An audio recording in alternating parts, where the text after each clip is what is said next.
Raghavendra Singh ji, DNA से आप मुख्यमंत्री का तात्पर्य क्या है? डीएनए पर नई लड़ाई छिड़ गई और बात वहां तक चली गई कि वेद पुराणों में अकबर का जिक्र है। बताइए, ये बात आज तक मेरे ख्याल से ये बात नोबेल पुरस्कार के स्तर की है। इससे पहले ये बात किसी ने नहीं कही। बड़े बड़े विद्वान हो गए देश में, ये फजील अहमद ही ढूंढ के लाए कि अकबर का जिक्र वेद पुराणों में है। राघवेंद्र सिंह, ध्रुव राठी, मैं ध्रुव पाठक से कहूंगा जरा वो तब तक इस बात पर कुछ चिंतन करके रखें। जब मैं आऊंगा तो उनसे ही सवाल लूंगा कि अकबर की जीवनी पुराणों में कैसे आई, है ना, जो फजील साहब ढूंढ के लाए। और नहीं तो फिर इनको साहित्य के नोबेल के लिए और खोजबीन के नोबेल के लिए भेजा जाए। जी राघवेंद्र सिंह जी, देखिए, फजील अहमद ये जैसे लोग जो हैं, जो इस्लाम में प्रबुद्ध वर्ग की श्रेणी में आते हैं, ऐसा एक बहुत बड़ा वर्ग है जो अपनी बात को छुपाने के लिए इस प्रकार की वाहियात बातों को जन्म देता है। मैंने तो पहली बार आलोक उपनिषद का नाम सुना है। ये लोग अपनी बात को टालने के लिए आलोक उपनिषद एक नई चीज ले आए, नई चीज ले आए, वो बंड तोड़ते हुए आए, नई चीज लेकर। अरे हमें मेरी बात हो जाने दीजिए पहले, फिर आप रखिएगा। अभी केवल राघवेंद्र सिंह की आवाज। जी, दलितों को ये शोषण होता है। अरे मान्यवर, विषय जो था, विषय से क्यों आप इधर उधर जाते हैं? माननीय योगी जी का सिर्फ ये कहने का दायित्व था, इस प्रकार के लोग जो है वो बांग्लादेश वाला विषय उन्होंने कहा, संभल वाला विषय कहा, और आपके बाबर वाला विषय कहा। आप जो ज्ञान वापी वाला विषय आप क्यों नहीं उठाते भाई? इसमें ज्ञान वापी नहीं जोड़ा जा सकता है क्या? कुतुब मीनार नहीं जोड़ा जा सकता है क्या? ताजमहल नहीं जोड़ा जा सकता है क्या? नालंदा विश्वविद्यालय नहीं जोड़ा जा सकता क्या? नालंदा विश्वविद्यालय का तो नाम 1956 तक था। उसके बाद कांग्रेस की पार्टी ने आके, कांग्रेस पार्टी ने उसका नाम बदल के बख्तियार खिलजी कर दिया था। ये लोग भली प्रकार से जानते हैं देश में आजादी के बाद या आजादी के बाद क्या सब होता रहा है। खैर चलिए, जाने दीजिए। हम वास्तविकता ये है, ये जो अखिलेश यादव मुस्लिम वर्ग के अपने आप को ठेकेदार समझते हैं। कहीं पर भी किसी मुसलमान का नाम आए, तैमूर लंग का नाम आए, सबसे पहले ये खड़े। औरंगजेब का नाम आए, सबसे पहले ये खड़े। बाबर का नाम ये आए, उससे पहले ये खड़े। कुछ भी हो, उत्तर प्रदेश में कोई चर्चा हो, कोई इनकी फजीयत करे, इनको क्या वातावरण बनना है इनके खिलाफ, इनकी पार्टी के खिलाफ, उससे इनको नहीं लेना देना है। मुस्लिम आक्रांताओं के साथ ये खड़े हो जाते हैं जाकर के। अभी ये 9 सीटों पर उपचुनाव हुआ है, इसमें जिस प्रकार से एक सीट पर जो इनकी बुरी तरह, जहां पर 65% मुसलमान थे, वहां पर इनकी बुरी तरीके से हार हुई। उसको देख के इनके मन में सांप लौट गया। अमिताभ जी ने लगा कि अब ये जो मुस्लिम वर्ग की हम लंबे समय तक ठेकेदारी करते रहे हैं, अब ये हमारे हाथ से जाने वाली है। भारतीय जनता पार्टी को थोड़ा बहुत अब मुस्लिम वोट देने लगा है। उन्हें लगा है कि अब ये लोग जिस प्रकार से कांग्रेस पार्टी, जिस प्रकार से समाजवादी पार्टी हमारी ठेकेदारी करते हैं, मात्र हमको बेवकूफ बनाने का काम करते हैं। अभी हमारे अशोक जी बैठे हुए हैं, प्रबुद्ध वर्ग है, बहुत समझदार प्रवक्ता है। मैं जरा इनसे पूछना चाहता हूँ, मुस्लिम वर्ग के लिए लंबे समय तक इन्होंने राजनीति की, उत्तर प्रदेश में 5 बार मुख्यमंत्री रहे समाजवादी पार्टी के। कोई 5 काम बता दीजिए मुसलमानों के लिए किया हो। सिर्फ कभी औरंगजेब के साथ खड़े हो जाएंगे, कभी अतीक अहमद के साथ खड़े हो जाएंगे, कभी बाबर के साथ खड़े हो जाएंगे, कभी मुख्तार अंसारी के साथ खड़े हो जाएंगे। अतीक अहमद का कुत्ता सहलाएंगे, मुख्तार अंसारी के लिए पक्का तालाब गाजीपुर में बनाएंगे। आतंकवादियों को छुड़वाने इलाहाबाद हाईकोर्ट चले जाएंगे। कहीं इनको छोड़ दीजिए, इससे हिंदू मुस्लिम सौहार्द कायम होगा। ये लोग सिर्फ मुस्लिम तुष्टीकरण, झूठा मुस्लिम तुष्टीकरण। मैं तो बताना चाहता हूँ, मैं तो हर चैनल में पूछता हूँ, डिबेट में बैठता हूँ, समाजवादी पार्टी के प्रवक्ता बगले झाड़ने लगते हैं। कोई 5 काम बता दीजिए जिससे मुस्लिम वर्ग का उत्तर प्रदेश में जो विकास हुआ हो। कांग्रेस पार्टी से पूछता हूँ, जरा देश में बता दीजिए। सिर्फ वाहियात बातें करते हैं। कभी आतंकवादियों के साथ खड़े हो जाते हैं, कभी मुस्लिम आक्रांताओं के साथ खड़े हो जाते हैं। भारतीय जनता पार्टी सबका साथ, सबका विकास, सबके विश्वास को नारे को लेकर के काम करती है मानव, और इसीलिए 7-7 बार प्रदेशों में हमारी सरकारें बन रही है। एक बार के बाद दूसरा कोई पलट कर नहीं आते मानव। अब कांग्रेस की भी पूरे काट की हाड़ी चढ़ चुकी है, देश में बाहर हो गई। तीसरी बार भारतीय जनता पार्टी के केंद्र सरकार बनी है। यही हालत तो समाजवादी पार्टी की हो गई है। क्षेत्रीय भाई अभी रुकना होगा। ध्रुव पाठक जी के पास चलूंगा। मुझे लगता है पाठक जी ने तब तक कुछ उस पर शोध जरूर किया होगा। एक ऐसे ही ज्ञान आता, उसका भी वीडियो बड़ा आता है व्हाट्सएप पर, है ना, इंटरनेट पर एक सज्जन ज्ञान देते हैं माइक पर कि पता है ये धरती जो है ये चपटी है क्या, फिर बताते फलाने ने ऐसे करके चपटा दी थी है, और उन्होंने ऐसे करके उछाल दिया तो चंद्रमा बन गया ऊपर क्या। ये मुझे लग रहा उस टाइप की थ्योरी है।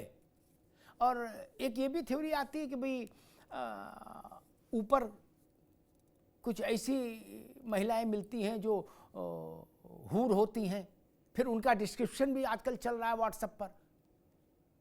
तो मुझे लग रहा है जो इस तरह का ज्ञान है ये विसंगति पैदा करता है। खैर ये जो उपनिषदों में पुराणों में अकबर का अध्याय ध्रुव पाठक, ये पहली बार सुनी गई चीज है मेरे ख्याल से, पूरे ब्रह्मांड में ये पहली बार सुनी गई होगी।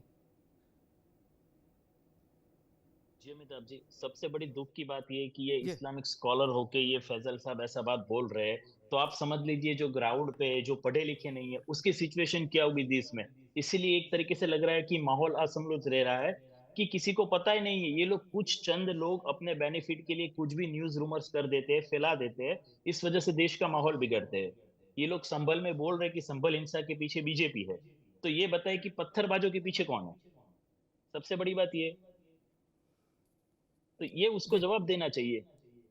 और ये जिस तरीके से ये लोग न्यूज लेके आते हैं उसी हिसाब से देश का बिगड़ रहा है एक परिणाम कि भाई कहीं पे कहीं भी कुछ भी हो रहा है, लोग कुछ भी उठा के आ जाते हैं। तो ये सबसे बड़ी समस्या आज देश में। इसलिए मैं बोल रहा हूं कि अखिलेश यादव जी जो इस तरीके से पॉलिटिक्स कर रहे हैं मुस्लिम तुष्टीकरण की, उस हिसाब से उसके पिताजी ने भी एक तरीके से मौलाना मुलायम जी कह रहे थे, उसी हिसाब से अखिलेश जी उसके रास्ते पे चल पड़े हैं कि वो मुस्लिमों के वोट के लिए वो कहीं ना कहीं जो बाकी मेजोरिटी हिंदुओं के वोट है वो गवा रहे हैं। और राघेंद्र जी की एक बात से मैं सहमत हूँ कि मुस्लिमों ने भी वोट दिया है। पहली बार भी 300 प्लस सरकार आई, 300 प्लस सीट आई थी, इस बार भी 265 प्लस है, तो ऑलरेडी मुस्लिम भी बीजेपी को वोट कर रहे हैं। मुस्लिमों के कोई ठेकेदार नहीं है, सब समझते सबका साथ सबका विकास कैसे होता है। जब घर बनता है तो सबको बढ़ता है, रोड रास्ता बनता है, बिजली आती है तो सबको जाती है, तो ये सब देख रहे हैं। इसीलिए कोई किसी धर्म का ठेकेदार ना बने और देश का माहौल संतुलित रखे, ऐसे फर्जी न्यूज ना फैलाए। ठीक, फजील अहमद, भारत के विदेश मंत्रालय ने, भारत के प्रधानमंत्री ने, भारत के विपक्ष के नेता ने ऑफिशियली विरोध दर्ज कराया बांग्लादेश में हिंदुओं के नरसंहार पर लिखत पढ़त में। ठीक, आप पहले व्यक्ति मुझे मिले हैं जिसने कहा कि वहां तो कुछ हो ही नहीं रहा बांग्लादेश में। आपकी जानकारी का सोर्स क्या है? आप बांग्लादेश होके आए हैं? पहले व्यक्ति है भारत में जो कह रहा बांग्लादेश में कुछ नहीं हो रहा, वहां सब लोग चाय पकौड़ी खा रहे हैं, बिरयानी बट रही है। पहले व्यक्ति हैं। वरना भारत की सरकार, भारत का विपक्ष, भारत के सामान्य जन सब वही कह रहे हैं और भारत का मीडिया भी वही कह रहा है। आप पहले और मेरे ख्याल से अंतिम व्यक्ति होंगे जो ये कह रहे हैं भारत में बैठकर कि वहां कुछ नहीं हो रहा, बांग्लादेश में सब अमन चैन है। फजील अहमद साहब, अब देखिए अमिताभ जी, आपको बहुत जल्दी मेरी बात का बुरा लग जाता है। आजकल आप मुझसे नाराज रहने लगे, पहले नहीं थे ऐसे। आप इधर 5-6 महीना से 1 साल से हम देख रहे हैं, आप बदले बदले दिख रहे हैं। सरकारें आती जाती हैं, उससे बहुत फर्क नहीं पड़ता है। इतना मत बदलिए, जैसे आप थे वैसे रहिए तो बहुत अच्छा रहेगा। नहीं वो आप बदलने की जरूरत डिस्कशन में नहीं। ना जाओ, मेरे व्यक्तिगत तो डिस्कशन में ना जाओ महाराज, सवाल पर रहो, वो ज्यादा अच्छा है। आप पहले और आखिरी व्यक्ति हैं जो भारत की जमीन पर जो ये कह रहा है बांग्लादेश में कुछ नहीं हो रहा। सुनिए ना सर, भारत की जमीन जो है हम लोग की भी है, ऐसा थोड़े है कि आप एक ही है। ये कह रहे हैं लोकनिषद की बात कर रहे हैं। ये टोन मेरे साथ नहीं चलेगी ना। No I will not allow. अब मेरी भी है, आपकी नहीं। मैंने क्या कहा ऐसा? ये दूसरे चैनल पे करिए, मेरे साथ नहीं। आपकी जमीन, ये सब ड्रामा दूसरी जगह, फजील अहमद, ये सब ड्रामा दूसरी जगह ना, ड्रामा ये दूसरी जगह। मेरे यहाँ बात करो बिना ड्रामा के जी, ड्रामा दूसरी जगह। I will not allow. No, Allopanishad हमने नहीं लिखी है। अभी गीता प्रेस से जाइए, खरीद के लाइए, पढ़ लीजिए, उसमें क्या कहना है। मैंने आपसे पूछा, आप पहले और आखिरी व्यक्ति हैं जो कह रहा है बांग्लादेश में कुछ नहीं हो रहा। तो अगर आप टाइम दें तो भविष्य पुराण की भी कुछ बातें अभी बता देता हूं आपको। यार मैंने आपको पुराण पर बोलने के लिए नहीं बुलाया, मैं पूछ रहा हूं आप पहले और आखिरी व्यक्ति हैं जो कह रहे हैं बांग्लादेश में कुछ नहीं हो रहा। कैसे जानकारी है आपकी? अब सुन लीजिए, सीरिया के अंदर पिछले 4-5 दिन से डिस्टरबेंस है, वहां आतंकवादियों ने वहां की सरकार पर हमला कर दिया। हमारी सरकार ने 5 घंटा के अंदर कहा कि हम सीरिया के सरकार के साथ हैं, बशर के साथ। हम सीरिया के सरकार के साथ हैं। इतना जल्दीबाजी बांग्लादेश के मामले में, वहां के राजदूत को बुला के अभी तक कुछ कहा किसी ने? राजदूत को बुला के वो वीडियो दिखाना चाहिए था ना कि वहां ये सब हो रहा है। सरकार ने बुलाया राजदूत को, बात कह देना, राजनीति की बात कर देना वो अलग बात है, लेकिन नेचुरल मदद करना किसी की, रुकना होगा अभी, रुकना नेचुरल किसी की मदद करना। आपकी जानकारी कम है, आपकी नहीं, आप रुकना होगा। आपकी बांग्लादेश सेंसिटिव इशू है, ये थेतरई का इशू नहीं। आपकी जानकारी बहुत कम है बांग्लादेश पर। बांग्लादेश के राजदूत को डिमार्श किया गया, आपको जानकारी नहीं। भारत के प्रधानमंत्री ने ऑफिशियली कन्वे किया, भारत के विदेश मंत्रालय ने ऑफिशियली कन्वे किया, राहुल गांधी ने किया, एलओपी के नाते। फजील अहमद पता नहीं कौन सी दुनिया में रहते। दुनिया के किसी मीडिया में है? ये भारत का दुर्भाग्य है कि भारत की जमीन पर वो लोग भी हैं। अशोक यादव, ठीक है, अशोक यादव, कहा जाता भारत में सहिष्णुता घट गई। इससे ज्यादा सहिष्णुता किसी देश में हो सकती है कि इसी देश के माइक टीवी चैनल पर बैठकर कोई आदमी ये कह रहा है बांग्लादेश में तो कुछ हो ही नहीं रहा है, बिरयानी चल रही है। अमेरिका कह रहा है, अमेरिका कह रहा है, लेकिन अमेरिका और भारत सबसे ज्यादा जानकारी फजील के पास है। इससे ज्यादा लोकतंत्र, कितना लोकतंत्र चाहिए अशोक जी? डिमार्च हुआ, आपकी जानकारी नहीं ना। अब आप चाहते हो कि आपको भी बताया जाए टेलीफोन करके, अभी वो स्थिति तो नहीं आई कि आपको बताएंगे। अशोक यादव जी, देखिए अमिताभ जी, जो बांग्लादेश के हालात हैं उस हालात पे, अरे भाई आप सुन ही रहे हो, आपने सुना नहीं? आपने सुना वो कह रहे वहां कुछ नहीं हो रहा, वहां तो सब लोग सिमैया खा रहे हैं, कह रहे हैं कि टीवी चैनल गलत दिखा रहे हैं।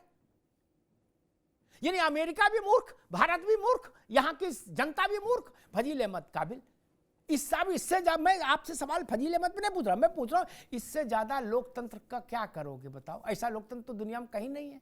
नहीं, टीवी पर आप ऐसा बोल के आराम से रह सकते हैं। नहीं अमिताभ जी, देखिए ऐसा है कि बांग्लादेश की बात अगर किया जाए तो बांग्लादेश में जो हिंदुओं के साथ उत्पीड़न हो रहा है वो गलत है, उसमें कहीं से कोई इफ्बट नहीं है। लेकिन उस उत्पीड़न का भारतीय जनता पार्टी अपने पॉलिटिकल माइलेज लेने के लिए इस्तेमाल कर रही है। मसला ये नहीं है, मसला ये वो तो कह रहे कोई उत्पीड़न ही नहीं हो रहा है, झूठ बोला जा रहा है सब भारत में। फजील अहमद कह रहे,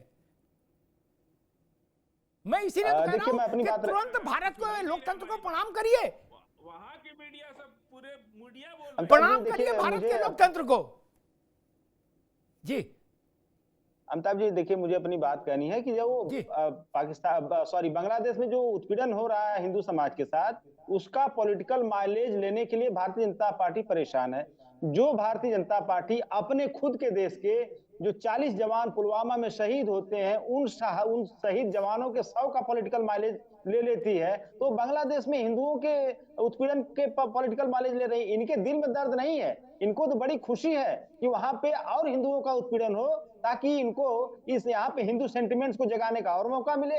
तो ये तो आपदा में अवसर तलाशते हैं भाजपा के लोग, इनको कोई मतलब नहीं कि हिंदुओं का उत्पीड़न हो रहा है कि क्या हो रहा है। अमिताभ जी, अशोक जी, एक सुझाव बांग्लादेश में जी एक छोटा सुझाव, मैं अमिताभ जी बस 10 सेकंड अगर आप दे देते तो मैं अपनी बात रख लेता। आराम से। तो यहाँ पे देखिए बांग्लादेश में उत्पीड़न हो रहा, भाजपा को बड़ी खुशी है अंदर से कि और उत्पीड़न हो बांग्लादेश में हिंदुओं का, ताकि उनको और पॉलिटिकल माइलेज उत्तर प्रदेश और हिंदुस्तान में मिलता रहे। क्योंकि मैंने आपको पुलवामा का एग्जाम्पल दिया है जो अपने शहीद जवानों के ऊपर कर सकता है। दूसरी बात देखिए, अभी हमारे राघवेंद्र सिंह जी ने 5 उन्होंने काम पूछे थे।